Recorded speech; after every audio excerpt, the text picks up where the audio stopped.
Hello everyone. Do you know how to use lend and borrow?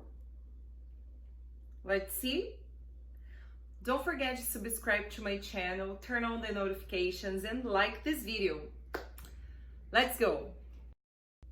Well, so the difference between lend and borrow.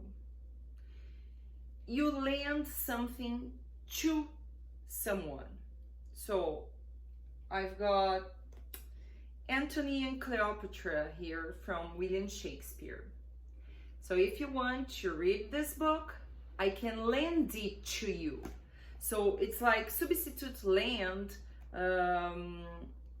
by give temporarily. So I am giving it to you, I'm lending it to you. And there is here Eric Clapton's biography. So if I want to read this and it belongs to you, I borrow it from you.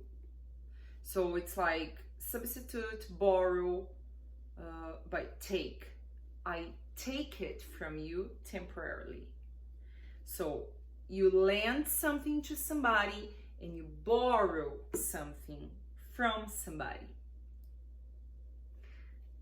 All right? See you next time.